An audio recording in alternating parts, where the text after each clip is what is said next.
Time बचेगा उसको subjective में दीजिए और मोस्ट इंपोर्टेंट ऑब्जेक्टिव सब सब्जेक्टिव सब सबकी कीजिए, ठीक है। तो दोस्तों आज के इस वीडियो में फिर से लेके आए फिजिक्स का टॉप क्वेश्चन। आप कम से कम वीडियो को 2 से 3 मिनट देखिए, कम से कम 8 से 10 क्वेश्चन सॉल्व कीजिए, तभी आपको समझ में आएगा ये क्वेश्चन कितना इंपोर्टेंट है। विद्युतीय क्षेत्र का मात्रक है, आपको पूछना विद्युत क्षेत्र का क्या मात्रक होता है। दोस्तों इसका right answer option B volt पर मीटर। ये आपका ऑप्शन कभी कभी इस प्रकार भी होता है वोल्ट बटा मीटर, ठीक है। आप लोगों को कंफ्यूज नहीं होना है। यहाँ पर दोस्तों ये -1 है, तो इसका राइट आंसर है वोल्ट पर मीटर। तो विद्युत क्षेत्र का मात्रक होता है वोल्ट पर मीटर। काफी इंपोर्टेंट क्वेश्चन है दोस्तों। अब नेक्स्ट क्वेश्चन देखिए, क्वेश्चन नंबर 2। 3 संधारित्र जिनमें से प्रत्येक की धारिता दिया हुआ C और सरणीक्रम में जुड़ा हुआ है। सबसे पहले सरणीक्रम का क्या फॉर्मूला होता है, 1/C1 + 1/C2 + 1/C3। दोस्तों जब आप यहाँ पर देखिए जिसमें से प्रत्येक की धारिता C है, यहाँ पर तीनों की धारिता C है, यहाँ पर भी C है, यहाँ पर भी C है, यहाँ पर भी C है। तो दोस्तों जब आप इसको सोल्यूशन करेंगे तो इसका राइट आंसर निकलेगा ऑप्शन C, C/3। लेकिन दोस्तों आपको न्यूमेरिकल नहीं बनाना, ये बहुत टाइम लेता है। इसका क्या फॉर्मूला बताया मैंने, 1/C1 + 1/C2 + 1/C3। जब आप इसको सोल्यूशन करेंगे तो दोस्तों इसका राइट आंसर निकलेगा C/3। अब देखिए नेक्स्ट क्वेश्चन, क्वेश्चन नंबर 3।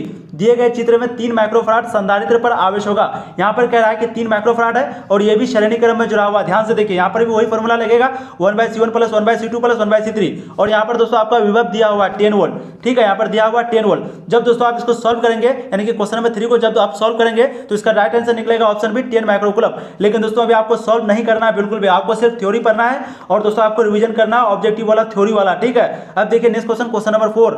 यदि 10 माइक्रोफैराड धारिता वाले संधारित्र को 5 वोल्ट तक आवेशित किया जाए तो उस पर आवेश होगा। यहाँ आपको कह रहा है कि 10 माइक्रोफैराड धारिता वाले संधारित्र को 5 वोल्ट तक आवेशित किया जाए, यानी कि चार्ज किया जाए तो उस पर आवेश होगा, यही आपको पूछ रहा है। तो दोस्तों कितना आवेश होगा, तो 4 का राइट आंसर है दोस्तों ऑप्शन सी 5 × 10⁻⁻5 कूलम। कितना, 5 × 10⁻⁻5 कूलम। अब देखिए नेक्स्ट क्वेश्चन, क्वेश्चन नंबर 5। जो क्वेश्चन दोस्तों आपको नहीं आता उसको आप नोट जरूर कर लीजिएगा। अब यहाँ पर देखिए विल्सन ब्रिज से मापा जाता है। काफी इंपोर्टेंट क्वेश्चन दोस्तों, बहुत बार ये क्वेश्चन रिपीट हुआ है, ठीक है। यहाँ पर आपको पूछ रहा है कि विल्सन ब्रिज से क्या मापा जाता है। दोस्तों इसका राइट आंसर ऑप्शन सी उच्च तथा निम्न प्रतिरोध, यानी कि हाई और लो रेजिस्टेंस मापा जाता है विल्सन ब्रिज से। काफी इंपोर्टेंट क्वेश्चन दोस्तों, उच्च तथा निम्न प्रतिरोध मापा जाता है विल्सन ब्रिज से।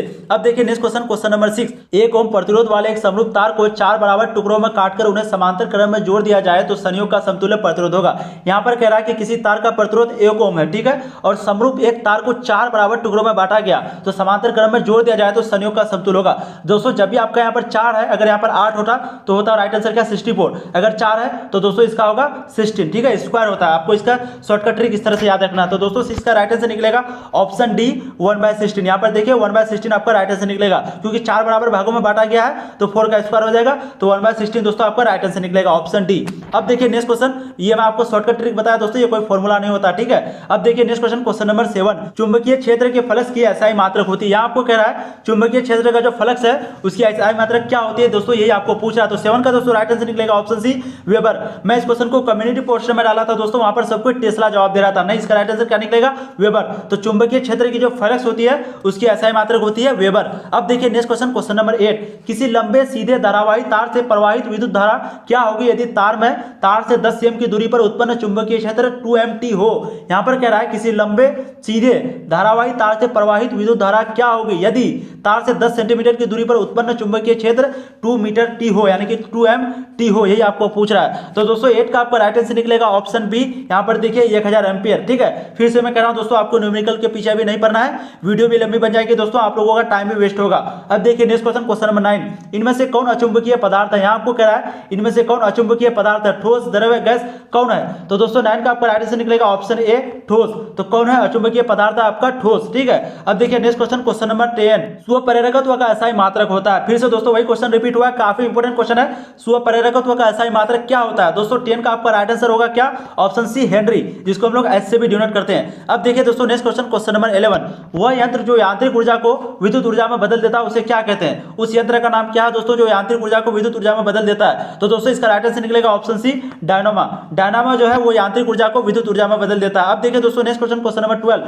प्रतिघात का मात्रक होता है। प्रतिघात का क्या मात्रक होता है दोस्तों, आप लोग जल्द से जल्द कमेंट करेंगे। तो दोस्तों 12 का राइट आंसर है ऑप्शन ए ओम। तो प्रतिघात का दोस्तों मात्रक होता है ओम, ठीक है। अब नेक्स्ट क्वेश्चन देखिए, क्वेश्चन नंबर 13। ये भी क्वेश्चन दोस्तों काफी इंपोर्टेंट था 12 वाला। अब देखिए नेक्स्ट क्वेश्चन, यदि धारा और विभवांतर के बीच कालांतर φ फाई हो तो शक्ति गुणांक होगी। यहाँ पर आपको कह रहा है कि धारा और विभवांतर के बीच कालांतर कितना है, फाई। अब यहाँ पर दोस्तों कह रहा है शक्ति गुणांक होगा, ये आपको पूछ रहा है। तो दोस्तों 13 का आपका राइट आंसर निकलेगा ऑप्शन बी कोस फाई। क्या निकलेगा, कोस फाई। आप लोग ध्यान से देखिए यहाँ पर किसके किसके बीच, धारा और विभवांतर के बीच कालांतर फाई है, तो इसका right answer option B cos phi. ये आपको ध्यान देना। अब देखिए दोस्तों नेक्स्ट क्वेश्चन, क्वेश्चन नंबर 14। प्रत्यावर्ती धारा परिपथ में एक एमीटर का पठन 5 एम्पियर है, परिपथ में धारा का अधिकतम मान शिखर मान है। यहाँ आपको कह रहा है प्रत्यावर्ती धारा परिपथ में एक एमीटर का पठन 5 एम्पियर है, तो परिपथ में धारा का अधिकतम मान यानी कि शिखर मान क्या होगा। तो दोस्तों 14 का आपका right answer option C 5/2 ampere. 5/2 ampere ये भी न्यूमेरिकल है दोस्तों, इसके पीछे आपको नहीं पढ़ना। नेक्स्ट क्वेश्चन देखिए क्वेश्चन नंबर 15। विद्युत चुंबकीय तरंग के संचरण की दिशा होती है। यहाँ आपको कह रहा है विद्युत चुंबकीय तरंग के संचरण की दिशा होती है, किधर होती है दोस्तों। 15 का राइट आंसर होगा आपका option D E into B vector के समांतर, यानी कि ई क्रॉस बी। हम लोग इसको कैसे पढ़ते हैं, ई क्रॉस बी के समांतर होती है किसकी दिशा, विद्युत चुंबकीय तरंग के संचरण की दिशा। अब देखिए दोस्तों next question, question number 16। X किरणों के गुण वैसे ही हो जैसे, एक्स किरणों का गुण वैसा ही होता है जैसे अल्फा किरणें का गुण, जैसे बीटा किरणें का गुण, किसका गुण। तो दोस्तों 16 का आपका right answer option C gamma किरणों का गुण, यानी कि एक्स किरणों का गुण वैसे ही होता है जैसे गामा किरणों का गुण होता है। अब देखिए नेक्स्ट क्वेश्चन, क्वेश्चन नंबर 17। एक अवतल लेंस को पानी में डुबाने पर यह हो जाता है, क्या होता है, कम अभिसारी होता है, ज्यादा अभिसारी होता है, कम अपसारी पर। दोस्तों 17 का आपका राइट आंसर निकलेगा ऑप्शन सी कम अपसारी पर। तो एक अवतल लेंस को जब हम लोग पानी में डुबाते हैं तो उस समय हो जाता है कम अपसारी। अब देखते हैं दोस्तों नेक्स्ट क्वेश्चन, क्वेश्चन नंबर 18। एक सरल सूक्ष्मदर्शी से बना हुआ प्रतिबिंब होता है। यहाँ आपको कह रहा है कि एक सरल सूक्ष्मदर्शी से बना हुआ प्रतिबिंब कैसा होता है, काल्पनिक और सीधा, काल्पनिक और उल्टा, कैसा होता है। तो दोस्तों 18 का आपका राइट आंसर ऑप्शन है काल्पनिक और सीधा। तो एक सरल सूक्ष्मदर्शी से बना हुआ प्रतिबिंब हमेशा काल्पनिक और सीधा होता है, काल्पनिक और सीधा होता है सरल सूक्ष्मदर्शी से बना हुआ प्रतिबिंब। अब देखते हैं दोस्तों next question, question number 19। Doubtnut. दोस्तों आप किसी भी सवाल में अटक गए हो या फिर आपसे सॉल्व नहीं हो रहा है, तो फिर क्या, बस आपको उस क्वेश्चन का फोटो लेना है, क्रॉप करना है, और दोस्तों 5 सेकंड के अंदर, जी हाँ मात्र 5 सेकंड के अंदर आपको उस क्वेश्चन का वीडियो सॉल्यूशन मिल जाएगा। फिर चाहे आपका क्वेश्चन होमवर्क का हो, सीबीएसई का हो, यूपी बिहार या फिर भारत के किसी भी स्टेट बोर्ड का हो, सभी का जवाब डाउटनेट ऐप पर। फिर चाहे आईआईटी जेईई नीट या फिर क्लास 6 to 12 का किसी भी क्वेश्चन, इन सारे सवालों का जवाब मिलेगा आपको डाउटनेट ऐप पर। और किसी भी सब्जेक्ट जैसे कि फिजिक्स, केमिस्ट्री, मैथ, बायोलॉजी, ये सभी सवालों का जवाब मिलेंगे आपको डाउटनेट ऐप पर। साथ ही डाउटनेट पर क्लास 9वीं से 12वीं के बच्चों के लिए चल रही है लाइव क्लासेस, वो भी इंग्लिश हिंदी दोनों मीडियम में, यानी अब आप पूरी पढ़ाई कर सकते हैं डाउटनेट ऐप पर। 3 करोड़ से ज्यादा बच्चों का भरोसा, आप भी इंस्टॉल करें और इस ऐप का लाभ उठाएं। प्रकाश की अनुप्रस्थ तरंग की प्रकृति पुष्टि करता है। आपको यहाँ पर कह रहा है प्रकाश की अनुप्रस्थ तरंग की प्रकृति पुष्टि करता है। कौन करता है, व्यक्तिकरण करता है, परावर्तन करता है, ध्रुवण करता है। दोस्तों ये क्वेश्चन भी बहुत बार रिपीट हुआ है। तो 19 का दोस्तों राइट आंसर ऑप्शन सी ध्रुवण। तो प्रकाश की अनुप्रस्थ तरंग की प्रकृति पुष्टि कौन करता है, ध्रुवण जो है उसकी प्रकृति को बताता है, यानी कि पुष्टि करता है। अब देखिए दोस्तों नेक्स्ट क्वेश्चन, क्वेश्चन नंबर 20। निर्वात में प्रकाश की तरंग दैर्घ्य 64 एंगस्ट्रॉम है, ये क्या है, एंगस्ट्रॉम। तो जल का अपवर्तनांक है, तो जल में इस प्रकाश की तरंग दैर्घ्य होगी। आपको यहाँ पर कह रहा है कि निर्वात में प्रकाश की तरंग दिया हुआ 64 एंगस्ट्रॉम और जल का अपवर्तनांक है, तो जल में इस प्रकाश की तरंग दैर्घ्य कितना होगी, ये आपको पूछ रहा है, जल में कितना होगी दोस्तों इसका तरंग दैर्घ्य। तो दोस्तों 20 का आपका राइट आंसर निकलेगा option B 4800 angstrom. Right answer आपका ऑप्शन बी निकलेगा। अब देखिए next question, question number 21। Electron volt मापता है। यहाँ आपको कह रहा है इलेक्ट्रॉन वोल्ट क्या मापता है, आवेश यानी कि चार्ज, विभवांतर, धारा क्या मापता है। तो दोस्तों 21 का राइट आंसर निकलेगा ऑप्शन डी ऊर्जा। तो इलेक्ट्रॉन वोल्ट जो है वो ऊर्जा को मापता है। अब देखिए next question, question number 22। Hydrogen spectrum की कौन सी श्रेणी दृश्य भाग में पड़ती है। यहाँ आपको कह रहा है हाइड्रोजन स्पेक्ट्रम की कौन सी श्रेणी दृश्य भाग में पड़ती है। तो दोस्तों 22 का राइट आंसर ऑप्शन बी बामर श्रेणी। कौन सी श्रेणी दृश्य भाग में पड़ती है, विजिबल रीजन में बामर श्रेणी। अब देखते हैं दोस्तों next question, question number 23। Hydrogen परमाणु की प्रथम कक्षा में इलेक्ट्रॉन की चाल और प्रकाश की चाल का अनुपात होता है। यहाँ आपको कह रहा है हाइड्रोजन परमाणु की प्रथम कक्षा में इलेक्ट्रॉन की चाल और प्रकाश की चाल का अनुपात होता है। तो दोस्तों 23 का आपका राइट आंसर ऑप्शन बी 1/137, यानी कि 1/137 आपका राइट आंसर निकलेगा। तो हाइड्रोजन परमाणु की प्रथम कक्षा में इलेक्ट्रॉन की चाल और प्रकाश की चाल का अनुपात कितना होता है, 1/137। इसको हम लोग इस तरह से भी लिख सकते हैं 1:137। ठीक है, इस तरह से भी इसको लिख सकते हैं यहाँ पर। अब देखते हैं दोस्तों नेक्स्ट क्वेश्चन, क्वेश्चन नंबर 24। निम्नलिखित में कौन मूलकण नहीं है। आपको कह रहा है कौन मूलकण नहीं है, न्यूट्रॉन, प्रोटॉन, अल्फा कण, या फिर दोस्तों एक ऑप्शन है इलेक्ट्रॉन। कौन नहीं है आप लोग जल्द से जल्द कमेंट करेंगे, काफी इंपॉर्टेंट क्वेश्चन है। तो दोस्तों 24 का आपका right answer option C alpha कण। दोस्तों अगर अभी तक आप लोगों ने चैनल को सब्सक्राइब नहीं किया तो चैनल को सब्सक्राइब कीजिए, क्योंकि जैसे आप एग्जाम देके आएंगे सबसे पहले आंसर की आपको यहीं पे मिलेगा, और जब तक आपका एग्जाम खत्म नहीं होता तब तक आपको यहीं पे तैयारी कराई जाएगी। अब देखिए दोस्तों नेक्स्ट क्वेश्चन, क्वेश्चन नंबर 25। सूर्य की ऊर्जा का कारण है। आपको पूछ रहा है सूर्य की ऊर्जा का क्या कारण है, नाभिकीय विखंडन, नाभिकीय संलयन, या फिर गैसों का जलना। तो दोस्तों 25 का आपका राइट आंसर निकलेगा ऑप्शन बी नाभिकीय संलयन। तो सूर्य की ऊर्जा का कारण है नाभिकीय संलयन। अब देखते हैं दोस्तों नेक्स्ट क्वेश्चन, क्वेश्चन नंबर 26। यदि ट्रांजिस्टर के धारा नियतांक अल्फा और बीटा हो, तो यहाँ पर आपको कह रहा है यदि ट्रांजिस्टर के धारा नियतांक अल्फा और बीटा हो तो क्या अल्फा बीटा बराबर 1 होगा, या फिर बीटा 1 से बड़ा होगा, या फिर अल्फा 1 से छोटा होगा, क्या होगा। तो दोस्तों 26 का आपका right answer option B beta जो है वो हमेशा 1 से बड़ा होगा और अल्फा 1 से छोटा होगा। तो यदि ट्रांजिस्टर के धारा नियतांक अल्फा और बीटा होगा तब यहाँ पर इस तरह का आपका ऑप्शन होगा, beta is greater than 1 and alpha is less than 1। अब देखते हैं दोस्तों next question, question number 27। Nor gate के लिए बुलियन व्यंजक है। दोस्तों यहाँ पर आपको पूछ रहा है नोर गेट का बुलियन व्यंजक। तो हम लोग जानते हैं यहाँ पर ये और है और ये एन है। और का क्या होता है, A plus B is equal to Y. और नोर का क्या होता है दोस्तों, ऊपर में आपका बार लग गया, वो हो गया नोर। पहले हम लोग यहाँ पर ढूंढेंगे उस तरह से, इस तरह का कोई ऑप्शन है यहाँ पर दोस्तों, हम लोग देखिए यहाँ पर कोई ऑप्शन नहीं है। और एक चीज यहाँ पर दिया हुआ, यहाँ पर ध्यान से देखिए, रिकरिंग। तो दोस्तों ये जो आपका होता है A plus B is equal to Y और ऊपर में जो ये बार होता है इसी को दोस्तों हम लोग कहते हैं रिकरिंग। ठीक है, इसी को रिकरिंग कहते हैं, मैं बार बार कह रहा हूँ। तो दोस्तों इसका राइट आंसर निकलेगा डी, क्योंकि ए प्लस बी रिकरिंग है, रिकरिंग यहाँ आ जाएगा और ये बराबर वाई का हो जाएगा। ठीक है, तो आपका ऑप्शन डी राइट आंसर होगा, आप लोग को कंफ्यूज नहीं होना। अब देखिए दोस्तों नेक्स्ट क्वेश्चन, क्वेश्चन नंबर 28। प्रकाशिक तंतु का सिद्धांत है। यहाँ आपको कह रहा है प्रकाशिक तंतु का क्या सिद्धांत होता है, विवर्तन, व्यक्तीकरण, पूर्ण आंतरिक परावर्तन क्या होता है दोस्तों। 28 का आपका राइट आंसर हो जाएगा ऑप्शन सी, पूर्ण आंतरिक परावर्तन। क्या होता है प्रकाशिक तंतु का सिद्धांत, पूर्ण आंतरिक परावर्तन। अब देखिए दोस्तों नेक्स्ट क्वेश्चन, क्वेश्चन नंबर 29। आर ध्रुवीय विलक से दो इलेक्ट्रॉनों के बीच लगने वाला बल समानुपाती होता है। यहाँ आपको पूछ रहा है कि आर ध्रुवीय से विलक दो इलेक्ट्रॉन है और इनके बीच लगने वाला जो बल है वो किसके समानुपाती होता है, आर के आर स्क्वायर के आर माइनस 2 के या फिर आर पे पावर माइनस 1 के। तो दोस्तों 29 का आपका राइट आंसर निकल जाएगा ऑप्शन सी, आर पे पावर माइनस 2 के। तो आर पे पावर माइनस 2 के समानुपाती होता है आर दूरी से विलक दो इलेक्ट्रॉनों के बीच लगने वाला बल।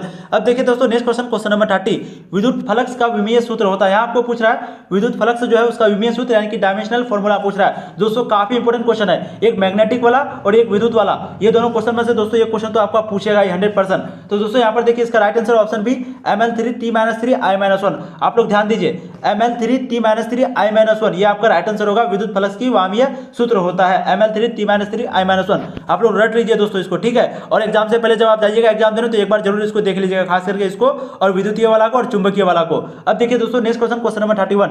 एकांक आवेश को समविमीय सतह पर x मीटर ले जाने में किया गया कार्य होगा। यहाँ पर आपको पूछ रहा है एकांक आवेश को समविमीय सतह पर यानी कि इक्विपोटेंशियल सतह पर, इंग्लिश में इसको इक्विपोटेंशियल कहते हैं। तो इक्विपोटेंशियल सतह पर x मीटर ले जाने में किया गया कार्य होगा।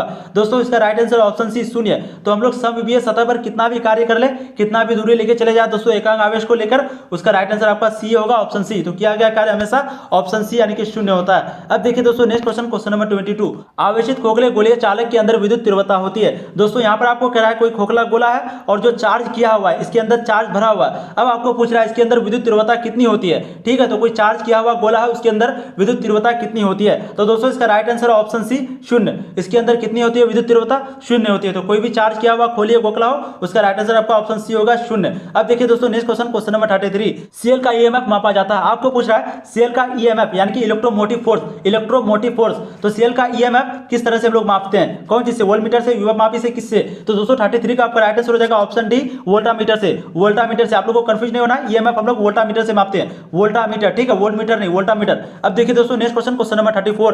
किरचॉफ का धारा नियम किस राशि के संरक्षण सिद्धांत से संबंधित है। आपको पूछ रहा है किरचॉफ का जो धारा नियम है वो किस राशि के संरक्षक सिद्धांत से यानी कि वो किस सिद्धांत पर कार्य करता है। तो दोस्तों 34 का आपका राइट आंसर आएगा ऑप्शन सी, आवेश। तो किरचॉफ का जो धारा का नियम है वो आवेश के संरक्षण के सिद्धांत से संबंधित है, रिलेटिव है। अब देखिए दोस्तों next question, question number 35। Electron volt में मापा जाता है। इलेक्ट्रॉन वोल्ट को हम लोग शॉर्ट फॉर्म में ईबी लिखते हैं। तो इलेक्ट्रॉन वोल्ट में किसको मापा जाता है, विभवांतर को, आवेश को, ऊर्जा को। तो दोस्तों 35 का आपका राइट आंसर निकलेगा ऑप्शन सी, ऊर्जा को। तो इलेक्ट्रॉन वोल्ट में हम लोग ऊर्जा को मापते हैं। उम्मीद करता हूं दोस्तों ये सभी क्वेश्चन आपको काफी इंपोर्टेंट लगा होगा। इसी तरह का क्वेश्चन मैं दोस्तों फिजिक्स, केमिस्ट्री, बायोलॉजी का भी ऑलरेडी अपलोड किया हुआ है चैनल पे, आप लोग जरूर जाकर के देखिए। ठीक है, फिजिक्स का अब तक 12 वीडियो हो चुका है दोस्तों, आप जरूर जाके देखिए। अगर आप सभी वीडियो को देख लेते हैं तो 100% दोस्तों उम्मीद है अगर आप कुछ भी नहीं पढ़े तो 60 से 70% क्वेश्चन सॉल्व हो जाएगा। और दोस्तों वहीं अगर आप पढ़ें तो आपका रिवीजन फुल्ली हो जाएगा, इसलिए आप लोग वीडियो को जरूर देखिए। और दोस्तों आंसर की भी आपको सबसे पहले इसी चैनल पे मिलेगा, इसलिए चैनल को सब्सक्राइब कर लीजिए।